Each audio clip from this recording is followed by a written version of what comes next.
Hello, my name's Emma Fawcett and I'm an independent Stampin' Up demonstrator based in Newton Abbey, Belfast, Northern Ireland. Thank you so much for joining me today on Emma's Crafty Space. Today I'm going to be showing you how to make these cute little gift boxes. They are super simple and very quick and easy to make, especially if you are on a time scale and you need to come up with Christmas packaging very quickly. They are also very deep, so they are 2 inches deep, so very good for housing quite a lot of little treats and presents inside. So we'll make a wee start and I'll give you all your measurements that you're going to need for these. So I'll just put these here. So you're going to need a piece of cardstock. Now I'm using the 'Tis the Season DSP at 6x6.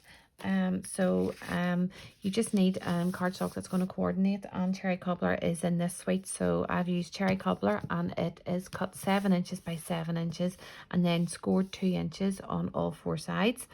And then I've picked this one, the shaded Spruce sheet. You can see on the other side there you have got Cherry Cobbler and Real Red, but this is the shaded Spruce on this side. So it is cut at 5 by 5 and then scored 1 inch on all 4 sides.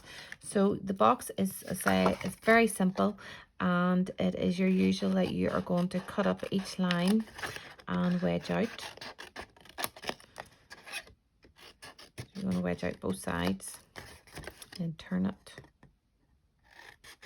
and just keep on repeating that until all 4 corners are completely wedged, cut and wedged. Okay. Turn again.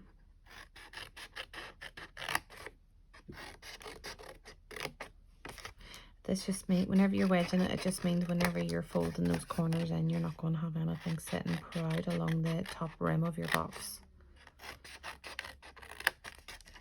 Okay. And then once you've got those done, you are going to burnish them with a bone folder. You want nice crisp edges. And then we'll glue these, and while it's drying, then we will do your lid. So the tabs are all going to go on the inside, so you always want glue on this side. So again, wet glue. Okay, just marry up your edges. Okay, and then this one.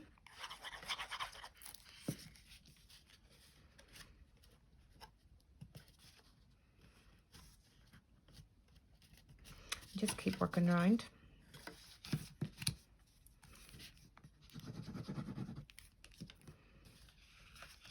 I'm just going to put glue in this one because obviously it's starting to get harder to get a free edge to hold on to.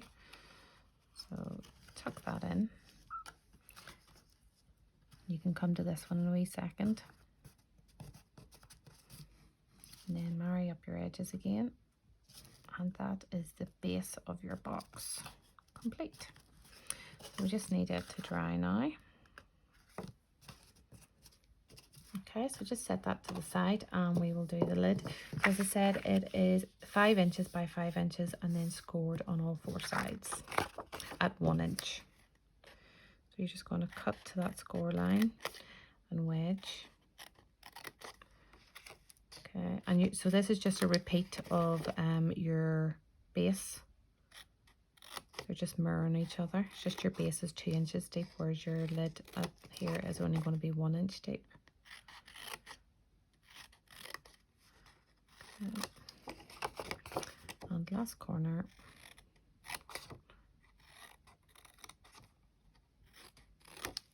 Okay.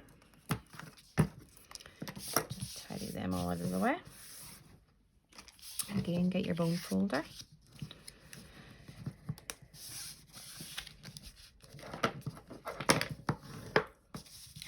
Get all your edges, good straight crease on them.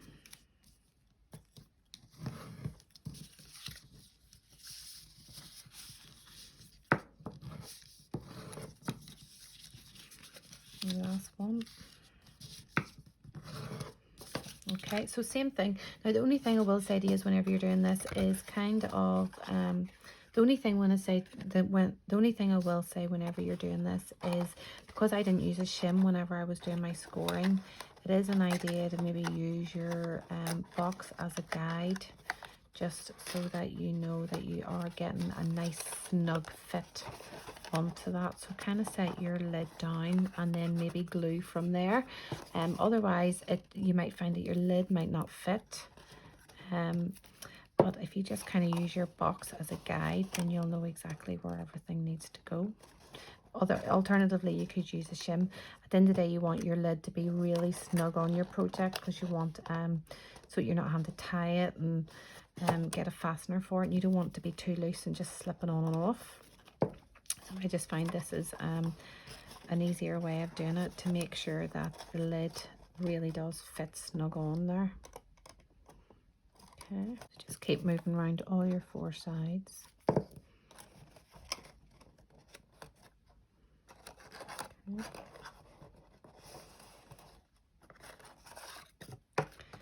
And your last one.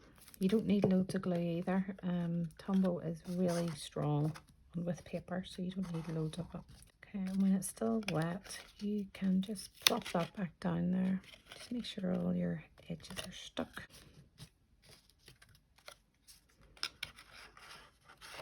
Okay, just make sure it all fits in there, nice and snug. Okay, so you can see now all nice and snug. There's a wee bit of tension in it as well, so it means the lid's just not going to fall off. Okay, so now to decorate it, I have cut out silver bells, and I'm actually leaving my holly leaves in there. So to make sure they stay in there, I'm going to get a little bit of double-sided tape, just to make sure that they don't move from there, because they do pop out. But I want them to stay in this one, because it is a lovely detail on that bell. So I'm just going to stick that in the background there, and hopefully that will hold those in place and stop them falling out. And then I'm going to raise them up with dimensionals. So I'm going to stick the small one on first. Now you could go on if you wanted to and do a tag on the box, but I'm happy enough just with the bells and a little bit of coloured twine. So I'm going to set that one up there like that. And then my large bell. And again, if you wanted to do gold, I just did silver just for a little change. Okay, and then I'm going to stagger that just there. Now don't worry about this here, because we're going to cover that with some of the little pine or spruce leaves. Okay, so I'm actually going to use glue dots for those. So I'm going to set one on like that, and set the other on, just staggered. Okay, so they are like that. And then we're just going to hide those there where they join, like that. And then I have got a piece of, this is actually cherry cobbler twine from a couple of years ago.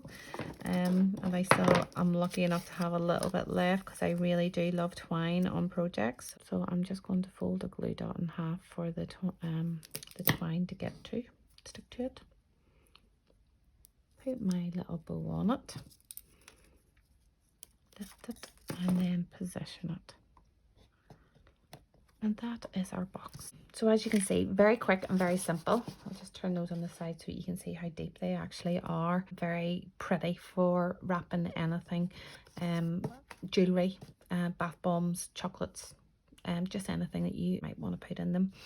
I hope you've been able to follow the tutorial okay, and that you've enjoyed it. Please feel free to leave a comment and subscribe to my channel, and remember that in the description where I will list everything that I've used for the video, and also there's a link to my online store which is open 24/7 if you need any supplies.